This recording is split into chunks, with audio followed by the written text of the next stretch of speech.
My name is John, and I am a family doctor, and I work as a regional medical officer in the Foreign Service. Well, my background is a family doctor trained in rural medicine in my home state of Alabama, where I had worked in private practice for several years and ran across the opportunity to serve in the Foreign Service as a family doctor. It appeared to be a very interesting job where you had the ability to continue practice in general primary care, but you also had the benefits of being overseas and working and living in numerous different environments. It's amazingly similar, I think, because you take care of an entire family, frequently at post, and you take care of an entire community. And the similarities between operating in a rural family practice setting and within a embassy or consulate are that you take care of some of the same people that you socialize with, that you go to church with, that you see on a social basis. And it's nice that way. You get to build relationships. It's also challenging sometimes because you know a lot about the people that you're taking care of. And it's very fulfilling frequently because you get to see them longitudinally.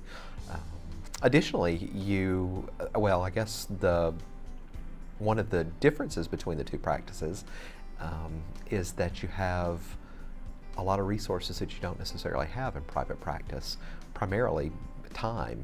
You get to spend enormous amounts of time with people if you need to, and there's never a need to see people in a 15-minute appointment. You never have to worry about co-pays. Billing issues are rare, and it's very freeing. You get to practice medicine in a little bit purer way frequently.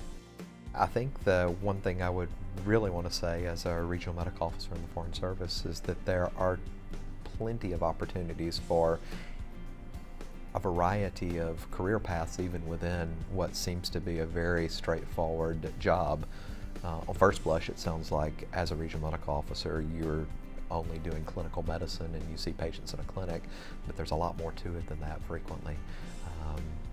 There's opportunities to serve in very high stress places where you would never be able to visit as a tourist. There are opportunities to immerse yourself in a culture that in a way that you can't really do as just a tourist or just in terms of traveling for a few weeks at a time. And there are a number of other non-clinical roles that you can serve in the job as well, where you can manage people or you can affect some policy changes on a large number of folks in a way that you really can't do frequently in a small office setting. So I think there are a lot of benefits of the job that may not be as apparent on first blush. It's worth checking it out. I think the characteristics of a person seeking a job as a regional medical officer should include some curiosity and some flexibility. And I think you ought to care about taking care of patients because that's still our primary obligation in our role. There's a lot of other stuff we do, but in the end of the day, it's really about providing medical care to your patients wherever you happen to be.